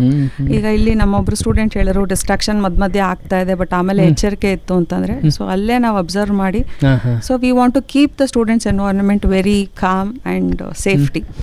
ಸೊ ಅದು ಬಂದಾಗ ಖಂಡಿತ ಸ್ಟೂಡೆಂಟ್ಸ್ ಓಪನ್ ಅಪ್ ಆಗ್ತಾರೆ. ಸೊ ಇಷ್ಟೆಲ್ಲ ನಾವು ಮಾಡಿದಾಗ ಖಂಡಿತ ನಮಗೆ ಅದು ರಿಸಲ್ಟ್ಸ್ ಇದೆ. ಆಮೇಲೆ ಇನ್ನೊಂದು, ಈಗ ನೀವು ಬರವಣಿಗೆ ಬಗ್ಗೆ ಒಂದು ಪ್ರಶ್ನೆ ಕೇಳಿದ್ರಿ. ಸೊ ಅದು ಖಡಾಖಂಡಿತವಾಗಿ ಮಗು ಏನೇ 100% ಮಾಡಿದ್ರು ಎಕ್ಸಿಕ್ಯೂಷನ್ ಯಾಕೆ ಇಂಪಾರ್ಟೆಂಟ್ ಅಂದರೆ ಸ್ಪೀಡ್ ಇರ್ಬೋದು, ಅವರ ಟೈಮಿಂಗ್ ಇರ್ಬೋದು ಎಲ್ಲ. ಸೊ ಈ ಸಾರಿ ನಾವು 5 ಪ್ರೀ ಬೋರ್ಡ್ ಮಾಡಿದ್ದೇವೆ. ಸಿಲೆಬಸ್ ಕಂಪ್ಲೀಟ್ ಆಗಿದ ತಕ್ಷಣ ಮತ್ತೆ ಚಾಪ್ಟರ್ ವೈಸ್ ರಿವಿಷನ್ ಕೊಟ್ಟು ಆ ಪ್ರೀ ಬೋರ್ಡ್ಸ್ ಅಲ್ಲಿ we use to make students to write and practice. So ಇವಾಗ ಬರೀ ನಾವು ಫೋನಲ್ಲೋ ಅಥವಾ ಇನ್ನೊಂದಲ್ಲೋ ನೋಟ್ಸ್ಗಳನ್ನ ಕಳಿಸಿ ಇದನ್ನು ಓದಿಸಿ ಅದನ್ನು ಓದಿಸಿ ಅಂತ ಬುಕ್ ಇರ್ಬೋದು ಅಥವಾ ಬೇರೆ ಬೇರೆ ನಮ್ಮದು ರೆಫರೆನ್ಸ್ ಇರ್ಬೋದು, ಏನೇ ಕೊಟ್ಟರು we want to make and keep them writing in the proposed way. So ಆ 5 ಪ್ರೀ ಬೋರ್ಡ್ ಮಾಡಿದಾಗ ನಾವು ಇಲ್ಲಿ CBSE ಬೋರ್ಡ್ ಎಕ್ಸಾಮಿನೇಷನ್ ಏನು ಸ್ಟ್ರಿಕ್ಟ್ ಆಗಿರುತ್ತೋ ಸೊ ಅಷ್ಟೇ ಅದೇ ಥರ ರೂಲ್ಸು ರೆಗ್ಯುಲೇಷನ್ಸ್ ಮಾಡಿ, ಅದೇ ಪೇಪರ್ಸು ಅಷ್ಟೇ ಕ್ವೆಶನ್ ಪೇಪರ್ಸು ನಾವು 3 to 4 ಟೈಪ್ಸ್ ವೆರೈಟೀಸಲ್ಲಿ ಮಾಡಿ ಸೊ ಮಕ್ಳುಗಳಿಗೆ ಸೊ ಬ್ಯಾಕ್ ಟು ಬ್ಯಾಕ್ ನಾವು ಪ್ರಾಕ್ಟೀಸ್ ಕೊಟ್ವಿ. So that is also very plus points. Practice makes perfect. So ಹಾಗಾಗಿ ಒಂದೊಳ್ಳೆ ಫಲಿತಾಂಶ ಬಂದಿದೆ. ಖಂಡಿತ ಸರ್. ಮೇಡಮ್, 35 ವರ್ಷಗಳ ನಂತರ ಒಂದು ಬೆಂಚ್ ಮಾರ್ಕ್ನ ಸೆಟ್ ಮಾಡಿದ್ದೀರಿ. ಬಹುಶಃ ಈ ಬೆಂಚ್ ಮಾರ್ಕ್ ಸೆಟ್ ಮಾಡೋದು ಎಷ್ಟು ಸಂತೋಷ ಕೊಡುತ್ತೋ ಅಷ್ಟೇ ಚಾಲೆಂಜಸ್ಸು ನೆಕ್ಸ್ಟ್ ಅದನ್ನು ಕ್ಯಾರಿ ಮಾಡೋದು. ಸೊ ಮುಂದಿನ ದಿನಗಳಲ್ಲಿ ಹಿಂದೆ ಬರುವಂಥ ಬ್ಯಾಚ್ಗಳನ್ನ ಅದೇ ರೀತಿ ಕ್ಯಾರಿ ಮಾಡೋದು ಬಹಳ ಸವಾಲಿನ ವಿಚಾರ. ಅದಕ್ಕೇನಾದರೂ ಆಲೋಚನೆ ಮಾಡಿದ್ದಾರೆ? ಖಂಡಿತ ಸರ್. ಎಲ್ಲ ರಿಸಲ್ಟ್ಸು ಈ ಸರಿ ಏನು ಬಂದಿದೆಯೋ ಪ್ರತಿ ಸತಿ ಇದೇ ಥರ ರಿಸಲ್ಟ್ಸು JP ನಗರ, ಅದಕ್ಕೆ ಏನೇನು ಪೂರ್ವ ತಯಾರಿ ಮಾಡಬೇಕೋ ಎಲ್ಲ ಮಾಡಿದ್ದೀನಿ. So we are plan to start foundation also. ಯಾಕಂದರೆ ನಮಗೆ ರೀಸೆಂಟಾಗಿ 11th ಅಪ್ಗ್ರೇಡೇಷನ್ ಸಿಕ್ಕಿದೆ. ಸೊ ಮುಂಚೆ pre-KG to 10th ಸ್ಟ್ಯಾಂಡರ್ಡ್ವರೆಗೂ ಇತ್ತು. ಈಗ 11th ಮತ್ತು 12th ಅಪ್ಗ್ರೇಡೇಷನ್ ಸಿಕ್ಕಿದೆ ನಮಗೆ. ಸೊ ಅದನ್ನು ಒಂದು ತಗೊಂಡಿದ್ದೇವೆ. ಸೊ ಹಂಗಾಗಿ ಒಂದು PUC 11th ಗ್ರೇಡ್ಗೆ ನಮ್ಮ ಸ್ಕೂಲು ಆಗ್ತಿದೆ ಅಂತ ಹೇಳಿದಾಗ so foundation it is our responsibility to make students prepare. So foundation ಇರ್ಬೋದು. ಸೊ ಇದೆಲ್ಲ ಏನು ಇವಾಗ ನೀವು ಆಬ್ವಿಯಸ್ಲಿ ನೀವು ಹೇಳಿದ 100% it is a benchmark. So ಅದನ್ನು ನಾನು ವರ್ಷ ಖಂಡಿತವಾಗಿ ಕೊಡಬೇಕು, ಮಾಡೇ ಮಾಡ್ತೀನಿ. ಎಸ್ ಮೇಡಮ್, ಖಂಡಿತ ನನಗೂ ಹಾಗೆ ಅನಿಸುತ್ತೆ. ಯಾಕಂದರೆ ಯಾವುದೇ ಮಕ್ಕಳು ಎಷ್ಟೇ ಚೆನ್ನಾಗಿ ಓದಿದ್ರು ಅಲ್ಲಿನ ಶಿಕ್ಷಕರು, ಅಲ್ಲಿನ ಪ್ರಾಂಶುಪಾಲರು ಅಥವಾ ಆಡಳಿತ ಮಂಡಳಿ ಸರಿಯಾಗಿ ಕಂಟ್ರೋಲಿಂಗ್ ಇಲ್ಲ ಅಂದಾಗ ಆ ಮಕ್ಕಳು ಅಂದ್ಕೊಂಡಿದ್ದನ್ನು ರೀಚ್ ಮಾಡಲಿಕ್ಕೆ ಸಾಧ್ಯ ಆಗೋದಿಲ್ಲ. ಸೊ ಹಾಗಾಗಿ ಬಹುಶಃ ತಮ್ಮಂತಹ ಪ್ರಾಂಶುಪಾಲರು ಅಥವಾ ಆಡಳಿತ ಮಂಡಳಿಯ ಒಂದು ಪರಿಶ್ರಮದಿಂದ ಅಥವಾ ಒಂದು ದೂರದೃಷ್ಟಿಯಿಂದ ಬಹುಶಃ ಇಂಥ ಒಂದು ಫಲಿತಾಂಶ ಬಂದಿದೆ. ಹಾಗಾಗಿ ವಿಶೇಷವಾಗಿ ಪ್ರಾಂಶುಪಾಲರಾಗಿ ತಮಗೆ ನಾನು ಅಭಿನಂದನೆಗಳನ್ನು ಸಲ್ಲಿಸ್ತೇನೆ madam. Thank you sir. Pratiksha, ಕೊನೆಯದಾಗಿ ನಿಮ್ಮ ಹಿಂದೆ ಬರುವಂಥ ಕಿರಿಯ ವಿದ್ಯಾರ್ಥಿಗಳಿಗೆ ಅಥವಾ ಪೋಷಕರಿಗೆ, ಶಿಕ್ಷಕರಿಗೆ ಏನು ಹೇಳಕ್ಕೆ ಇಷ್ಟಪಡ್ತೀರಿ? ನನ್ನ ಜೂನಿಯರ್ಸ್ಗಾಗಿ ಹೇಳೋದಾದರೆ ಅವರು ತುಂಬ ಬರ್ಡನ್ ಮಾಡ್ಕೋಬಾರ್ದು, ಮತ್ತು ಟೆಸ್ಟ್ ಎಕ್ಸಾಮ್ ಟೈಮಲ್ಲಿ ಟೆನ್ಸ್ ಆಗಬಾರ್ದು, ಆರಾಮಾಗೇ ಬರೀಬೇಕು. ಹೀಗೆಲ್ಲ ಇರೋಕ್ಕೆ ಏನು ಮಾಡಬೇಕು ಅಂದರೆ ಸ್ಕೂಲಲ್ಲಿ ಏನು ಪಾಠ ಮಾಡಿರ್ತಾರಲ್ಲ ಅದನ್ನ ಡೈಲಿ ಮನೆಗೆ ಹೋಗಿ ರಿವೈಸ್ ಮಾಡಬೇಕು, ಮತ್ತು ಬ್ಯಾಕ್ಲಾಗ್ಸ್ ಮಾಡ್ಕೋಬಾರ್ದು ಅಂತ ಹೇಳ್ತೀನಿ. ಮತ್ತು ಎಲ್ಲ ನಾವು ರಿವೈಸ್ ಮಾಡ್ಕೊಂಡಿದ್ರೆ ಸಿಲೆಬಸ್ ಕಂಪ್ಲೀಟ್ ಆಗೋಗಿದ್ರೆ ಆಮೇಲೆ ಮಾಕ್ ಟೆಸ್ಟ್ ಕೊಟ್ಟು ಪ್ರಾಕ್ಟೀಸ್ ಆಗುತ್ತೆ, ಆವಾಗ ಎಕ್ಸಿಕ್ಯೂಷನಲ್ಲೂ ಹೆಲ್ಪ್ ಆಗುತ್ತೆ. ಅವತ್ತಿನ ಕೆಲಸವನ್ನು ಮಾಡಿದರೆ ರಿಲ್ಯಾಕ್ಸ್ ಆಗಿರ್ಬೋದು, ಒಂದು ಒಳ್ಳೆಯ ಫಲಿತಾಂಶವನ್ನು ಕೂಡ ಪಡ್ಕೊಳ್ಬೋದು. ಖಂಡಿತ. ಅನಗ, ಕೊನೆಯದಾಗಿ ನಮ್ಮ ವಿದ್ಯಾರ್ಥಿಗಳಿಗಾಗಲಿ ಪೋಷಕರಿಗಾಗಲಿ ತಾವು ಏನು ಹೇಳಕ್ಕೆ ಇಷ್ಟಪಡ್ತೀರಿ? ನನಗೇನು ಅನಿಸುತ್ತೆ ಅಂದರೆ ಈಗ 10th ಬೋರ್ಡ್ ಎಕ್ಸಾಮ್ಸ್ ಅಂದರೆ ಎಲ್ಲ ಸ್ಟೂಡೆಂಟ್ಸ್ಗೂ, ಮನೇಲಿ ಪೇರೆಂಟ್ಸ್ಗೂ ಮತ್ತು ಟೀಚರ್ಸ್ಗೂ ಎಲ್ಲ ಎಕ್ಸ್ಪೆಕ್ಟೇಷನ್ಸ್ ಇರುತ್ತೆ, ಪ್ರೆಷರ್ ಇರುತ್ತೆ. ನನ್ನ ಪ್ರಕಾರ ಹೇಳಬೇಕು ಅಂದರೆ 10th ಅಂದರೆ ಅಷ್ಟೊಂದೇನು ಗಾಬರಿ ಆಗೋವಂಥದ್ದು ಅಥವಾ ತುಂಬ ಪ್ರೆಷರ್ ತೊಗೊಳ್ಳೋ ಅಂಥ ವಿಷಯ ಏನೂ ಅಲ್ಲ. ಆರಾಮಾಗಿ ಕೂಲಾಗಿ ಮ್ಯಾನೇಜ್ ಮಾಡಿಕೊಂಡ್ರೆ ಎಲ್ಲ ಚೆನ್ನಾಗೇ ಎಕ್ಸ್ಪೆಕ್ಟೇಷನ್ಸ್ ಪ್ರಕಾರನೇ ಮಾರ್ಕ್ಸ್ ತೊಗೋಬೋದು. ಸೊ ಏನಿದೆಯೋ ಅದನ್ನೆಲ್ಲ ಕಾನ್ಫಿಡೆನ್ಸಿಂದ ಏನೇ ಓದಿದ್ರೂ ಕಾನ್ಫಿಡೆನ್ಸ್ ಆಗಿ ಅದರಲ್ಲಿ ಅವ್ರಿಗೆ ಆಗೋ ಅಷ್ಟನ್ನು ಬೆಸ್ಟ್ ಪರ್ಫಾರ್ಮೆನ್ಸ್ ಕೊಡಬೇಕು ಅಂತ. ಇದರಿಂದ ಅವ್ರದ್ದು ಏನು 100% ಇದೆಯೋ ಅವ್ರಿಗೆ ಚೆನ್ನಾಗಿ ರಿಸಲ್ಟ್ಸ್ ಬರುತ್ತೆ. ಬಟ್ ನಾವೇನೇ ಓದಿದ್ರು ಪರ್ಫೆಕ್ಟಾಗಿ ಓದಬೇಕು, ಆದರೆ ಓದಿದ ಮೇಲೆ ಗಾಬರಿ ಮಾಡ್ಕೋಬಾರ್ದು, ಆತಂಕ ಪಟ್ಕೋಬಾರ್ದು. ಎಷ್ಟೋ ಸಲ ನಮ್ಮ ಆತಂಕಗಳು, ಭಯಗಳೇ ನಮ್ಗೆ ಗೊತ್ತಿರೋದನ್ನು ಮರೆಸ್ಬಿಡ್ತವೆ. ಸೊ ಹಾಗಾಗಿ ಕೂಲ್ ಆಗಿದ್ದರೆ, ಕಾಮ್ ಆಗಿದ್ದರೆ ನಾವು ಓದಿದ್ದನ್ನು ಆರಾಮಾಗಿ ಪರೀಕ್ಷೆಯಲ್ಲಿ ಬರಿಬೋದು, ಒಂದು ಒಳ್ಳೆಯ ಫಲಿತಾಂಶ ಪಡ್ಕೊಳ್ಬೋದು. Thank you. ಎಸ್ ತಕ್ಷಕ್, ಅಂದರೆ 10th ಅಂದರೆ ಅಷ್ಟೊಂದು ಟಫ್ ಏನಿಲ್ಲ. ನಾವು ಈಸಿ ಅಂದ್ಕೊಂಡ್ರೆ ಈಸಿ ಆಗುತ್ತೆ, ಟಫ್ ಅಂದ್ಕೊಂಡ್ರೆ ಟಫ್ ಆಗುತ್ತೆ. ಅಂದರೆ 10th ಈಸಿ ಅಂತ ಅಂದ್ಕೊಂಡೆ ಇಷ್ಟಪಟ್ಟು ಓದಿದ್ರೆ ಆರಾಮಾಗಿ ಎಲ್ಲರೂ ಚೆನ್ನಾಗಿ ಸ್ಕೋರ್ ಮಾಡ್ಬೋದು. ಆ್ಯಂಡ್ ಸ್ಕೂಲಲ್ಲಿ ಅವತ್ತೇನು ಮಾಡ್ತಾರೋ ಅವತ್ತಿಂದ ಅವತ್ತೇ ಓದ್ಕೋಬೇಕು. ಅವಾಗ ಟೆಸ್ಟ್ ಎಕ್ಸಾಮ್ಸ್ ಟೈಮಲ್ಲಿ ಜಾಸ್ತಿ ಪ್ರೆಷರ್ ಆಗಲ್ಲ, ಜಸ್ಟ್ ಗ್ಲಾನ್ಸ್ ಮಾಡಿ ರಿವೈಸ್ ಮಾಡಿದ್ರೆ ಸಾಕಾಗುತ್ತೆ. ಅವಾಗ ಅಷ್ಟೊಂದು ಬರ್ಡನ್ ಅಂತಲೂ ಒಂದ್ಸಲ ಅವ್ರಿಗೆ ಈಸಿ ಆಗುತ್ತೆ. ಎಲ್ಲವೂ ನಮ್ಮ ಮನಸ್ಥಿತಿ ಮೇಲೆ ನಿರ್ಧಾರ ಆಗುತ್ತೆ. ಹೌದು, ಟಫ್ ಅನ್ಕೊಂಡ್ರೆ ಟಫ್ ಆಗೇ ಆಗಿರುತ್ತೆ, ಸುಲಭ ಅಂದ್ರೆ ಸುಲಭವಾಗಿ ಮಾಡ್ಕೊಳ್ಳೋಕೆ ಅವಕಾಶಗಳು. ಹೌದು. ಸೊ ಹಾಗಾಗಿ ನಮ್ಮ ಮೈಂಡನ್ನು ನಾವೇ ಪ್ರಿಪೇರ್ ಮಾಡಬೇಕು, ನಮ್ಮ ಮನಸ್ಸನ್ನು ನಾವು ನಿಯಂತ್ರಿಸ್ಕೊಳ್ಬೇಕು, ಪ್ರಿಪೇರ್ ಮಾಡಬೇಕು. ಗೈಡ್ ಮಾಡಿದ್ರೆ ಅದು ಖಂಡಿತ ಅಚೀವ್ ಮಾಡುತ್ತೆ. ಹೌದು. S, thank you. ಹಾಸಿನಿ, ಕೊನೆಯದಾಗಿ ನಿಮ್ಮ ಜೂನಿಯರ್ಸ್ಗೆ ಮತ್ತು ನಮ್ಮ ಕೇಳುಗರಿಗೆ ಏನು ಹೇಳಕ್ಕೆ ಇಷ್ಟಪಡ್ತೀರಿ? ಕೊನೆಯದಾಗಿ 10th ಬೋರ್ಡ್ಸ್ ಈಸಿ ಇರುತ್ತೆ, ನಮ್ಮ ಎಫರ್ಟ್ಸ್ ಮೇಲೆ ಡಿಪೆಂಡ್ ಆಗುತ್ತೆ. ನಾವು 100% ಕೊಟ್ಟರೆ ರಿಸಲ್ಟ್ ಕೂಡ ಖಂಡಿತ 100% ಬರುತ್ತೆ. ಆ್ಯಂಡ್ ಟೈಮ್ ಮ್ಯಾನೇಜ್ ಮಾಡೋದನ್ನು ಸ್ವಲ್ಪ ಕಲ್ತ್ಕೋಬೇಕಾಗತ್ತೆ ಎಕ್ಸಾಮ್ ಟೈಮಲ್ಲಿ. ಸೊ ಎಲ್ಲ ಓದಿರ್ತೀವಿ, ಆಮೇಲೆ ಟೈಮ್ ಸಾಕಾಗಿಲ್ಲ, ಏನೂ ಬರ್ದಿಲ್ಲ ಅಂದರೆ ಎಕ್ಸಾಮಿನರ್ ಅಥವಾ ಇವ್ಯಾಲ್ಯೂಯೇಟರ್ಗೆ ಗೊತ್ತಾಗಲ್ಲ. ಸೊ ಅಲ್ಲಿಂದ ಟೈಮ್ ಮ್ಯಾನೇಜ್ಮೆಂಟ್ ಮಾಡೋದು ಕಲ್ತ್ಕೋಬೇಕು. ಫಸ್ಟ್ ಪೋರ್ಷನ್ಸ್ ಎಲ್ಲ ಮುಗಿಸ್ಕೊಬಿಟ್ರೆ ರಿವಿಷನ್ ಮಾಡಿಕೊಂಡು ಕ್ವೆಶನ್ ಪೇಪರ್ಸ್ನ ಟೈಮ್ಲಿ ಸಾಲ್ವ್ ಮಾಡಿದ್ರೆ ಖಂಡಿತವಾಗ್ಲೂ ಒಳ್ಳೆ ಮಾರ್ಕ್ಸೇ ತೆಗಿಬೋದು ಬೋರ್ಡ್ಸಲ್ಲಿ. ಅಂದರೆ ಯುದ್ಧ ಕಾಲದಲ್ಲಿ ಶಸ್ತ್ರಾಭ್ಯಾಸ ಮಾಡೋದು ಬಿಟ್ಟು ಫಸ್ಟೇ ಏನೆಲ್ಲ ಸೆಟ್ ಮಾಡ್ಕೊಬೇಕು, ಅದಷ್ಟೇ ಇರೋದು ಅಷ್ಟೇ. ಓದಿರೋದನ್ನೆಲ್ಲ ಹೇಗೆ ಗ್ಲಾನ್ಸ್ ಮಾಡಬೇಕು, ಹೇಗೆ ಬರೀಬೇಕು, ಸೊ ಎಷ್ಟು ಅಂಕದ ಪ್ರಶ್ನೆಗೆ ಎಷ್ಟು ಲೈನ್ ಬರೀಬೇಕು, ಸೊ ಇವುಗಳನ್ನು ಡಿವೈಡ್ ಮಾಡ್ಕೊಳ್ಳಿಕ್ಕೆ ಪ್ರಾಕ್ಟೀಸ್ ಮಾಡೋಕ್ಕೆ ಸಮಯನ ಉಳಿಸ್ಕೊಳ್ಬೇಕು. ಹಾಗಾಗಿ ಆರಂಭದಿಂದಲೇ ಆಯಾಯ ಪೋರ್ಷನ್ನ ಅವತ್ತೇ ಕಂಪ್ಲೀಟ್ ಮಾಡಿಬಿಟ್ರೆ ಕೊನೆಗೆ ಟೈಮ್ ಸಿಗುತ್ತೆ. ಆ ಟೈಮನ್ನ ನಾವು ಬ್ಯಾಲೆನ್ಸ್ ಮಾಡಿಕೊಂಡು ಒಳ್ಳೆ ಅಂಕ ತಗೊಳ್ಳಿಕ್ಕೆ ಕೆಲಸ ಮಾಡ್ತೀವಿ. S, thank you. ಶ್ರಾವ್ಯ, ಏನು ಹೇಳಕ್ಕೆ ಇಷ್ಟಪಡ್ತೀರಿ ಕೊನೆಯದಾಗಿ ನಾ ಏನು ಹೇಳ್ಬೇಕಂತ ಅಂದರೆ, ಓದೋದನ್ನು ಯಾವತ್ತೂ ನೀವು ಸ್ಟ್ರೆಸ್ ಅಂತ ಅನ್ಕೋಬಾರ್ದು. ನಾವೇನೇ ಓದಬೇಕಾದ್ರೂ ಎಂಜಾಯ್ ಮಾಡ್ಕೊಂಡು ಹೋದರೆ ನಮ್ಗೆ ಓದೋದು ಯಾವತ್ತೂ ಬರ್ಡನ್ ಆಗಿ ಅನಿಸಲ್ಲ. ಸ್ಕೂಲಲ್ಲಿ ಟೀಚರ್ಸ್ ಮತ್ತು ಪ್ರಿನ್ಸಿಪಲ್ಸ್ ಅವರೆಲ್ಲ ಏನೇನು ಹೇಳ್ಕೊಡ್ತಾರೆ ಅವೆಲ್ಲ ದಿನ ಮನೆಗೆ ಬಂದು ಪ್ರಾಕ್ಟೀಸ್ ಮಾಡಿ ಕನ್ಸಿಸ್ಟೆಂಟಾಗಿ ಹೋದರೆ ನಮ್ಗೆ ಯಾವತ್ತೂ ಎಕ್ಸಾಮ್ ಅನ್ನೋ ಪ್ರೆಷರ್ ಇರಲ್ಲ. ಆಮೇಲೆ ಯಾವಾಗಲಾದರೂ ಡಿಸ್ಟ್ರಾಕ್ಷನ್ ಆಗಬೇಕಾದ್ರೆ ಅಥವಾ ನಾವು ಓದಬೇಕಾ ಅಥವಾ ಕಾನ್ಸಂಟ್ರೇಷನ್ ಸಿಗಲಿಲ್ಲ ಅಂದರೆ ನಮ್ದು ಏನೇನು ಗೋಲ್ಸ್ ಇದೆ ಮತ್ತು ಅಪ್ಪ ಅಮ್ಮ ಏನಕ್ಕೆ ಇಷ್ಟೊಂದು ನಮಗೋಸ್ಕರ ಕಷ್ಟಪಡ್ತಾ ಇದ್ದಾರೆ ಅವೆಲ್ಲ ಯೋಚನೆ ಮಾಡಿದ್ರೆ ನೀಟಾಗಿ ಓದಿ, ಚೆನ್ನಾಗಿ ಓದಿ ಒಳ್ಳೆ ಮಾರ್ಕ್ಸ್ ಪಡ್ಕೋಬೋದು ಅಂತ ಹೇಳ್ತೀನಿ. ಒಂದು ಒತ್ತಡ ಮಾಡ್ಕೊಳ್ಬಾರ್ದು, ಇಚ್ಛೆ ಪಟ್ಟು ಓದಬೇಕು. ಅದೆಲ್ಲಕ್ಕೂ ಒತ್ತಡವನ್ನು ಕಡಿಮೆ ಮಾಡಲಿಕ್ಕೆ, ಇಚ್ಛೆ ಪಟ್ಟು ಓದಲಿಕ್ಕೆ ಒಂದಷ್ಟು ನೆನಪಿಸ್ಕೊಳ್ಬೇಕಾಗತ್ತೆ. ಅದು ತಂದೆ ತಾಯಿಯ ಶ್ರಮ.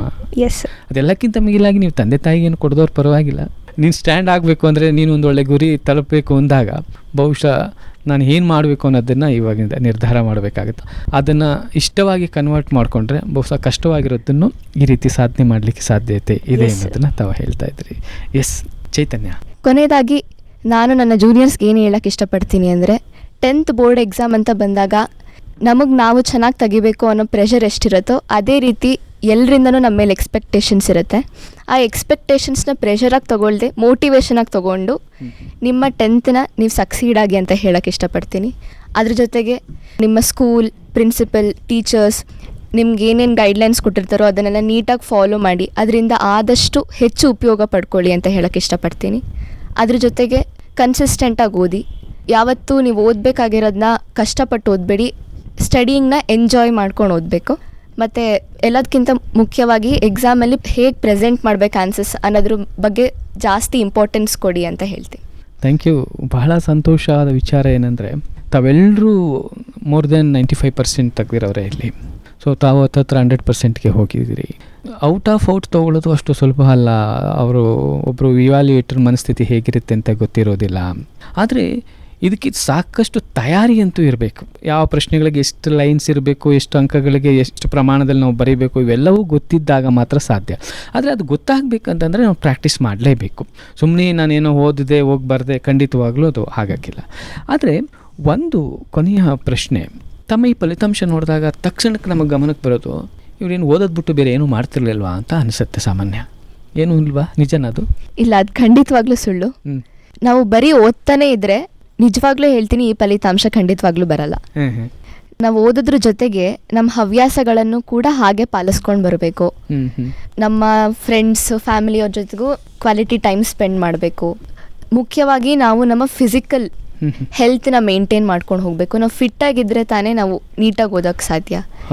ನಮಗೆ ಇರೋ ಕಾಂಪ್ಯಾಕ್ಟ್ ಸ್ಕೆಡ್ಯೂಲಲ್ಲಿ ಒಂದು ಸ್ವಲ್ಪ ಟೈಮನ್ನು ನಮಗೆ ಎಕ್ಸಸೈಸ್ಗೋಸ್ಕರ, ನಮ್ಮ ಫಿಸಿಕಲ್ ಹೆಲ್ತ್ ಮೇಂಟೈನ್ ಮಾಡೋಕ್ಕೋಸ್ಕರ ನಾವು ಮುಡಿಪಾಗಿಟ್ಟರೆ, ಅದು ನಾವು ಆಟ ಆಡೋದ್ರಾಗಲಿ ಅಥವಾ ಎಕ್ಸಸೈಸ್ ಮಾಡೋದಾಗಲಿ ಅಥವಾ ಏನೋ ಅವ್ರಿಗೆ ಹೇಗೆ ರಿಲೆವೆಂಟ್ ಆಗಿರುತ್ತೋ ಹಾಗೆ ಟೈಮ್ ಸ್ಪೆಂಡ್ ಮಾಡಬೇಕು. ಅದ್ರ ಜೊತೆಗೆ ಸ್ಟ್ರೆಸ್ ಬಸ್ಟರ್ಸ್ ಅಂತ ಇರುತ್ತೆ. ಈಗ ಒಬ್ಬೊಬ್ಬರಿಗೆ ಆಚೆ ಹೋಗ್ಬೇಕಂತಿರುತ್ತೆ, movies ನೋಡ್ಬೇಕಂತಿರುತ್ತೆ.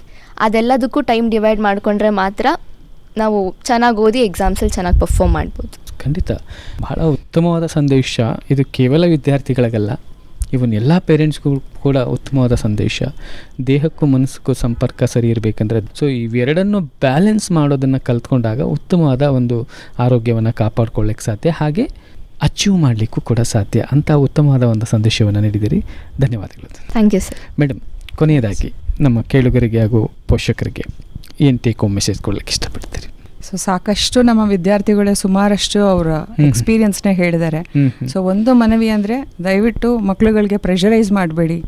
Each and every child is unique. ಹೌದು, ಪ್ರತಿಯೊಬ್ಬ ವಿದ್ಯಾರ್ಥಿಗೂ ಅವ್ರದ್ದೇ ಆದಂಥ ಒಂದು ಪೊಟೆನ್ಷಿಯಲ್ ಇರುತ್ತೆ.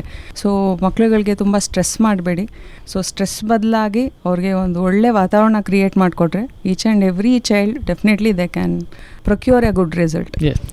ಸೊ ಅದಕ್ಕೇನು ಯೋಚನೆ ಮಾಡಬೇಕು. ಆಮೇಲೆ ಇನ್ನೊಂದು ಒಂದು ಹೇಳಿದ್ರೆ ಅವ್ರಿಗೇನಾದ್ರು ಡೌಟ್ ಇತ್ತು ಅಥವಾ ಮಗು ಏನೋ ಕಮ್ಮಿ ಮಾರ್ಕ್ಸ್ ತೆಗಿತಾ ಇದೆ, ಏನೋ ಒಂದು ಪ್ರಾಬ್ಲಮ್ ಆಗಿದೆ ಅಂತ ಹೇಳಿದ್ರೆ they want to go for school. Principal ಒಟ್ಟಿಗೆ ಟೀಚರ್ ಒಟ್ಟಿಗೆ ಮಾತಾಡಿ they want to find the solution. So pressurize ಮಾಡಿದೆ.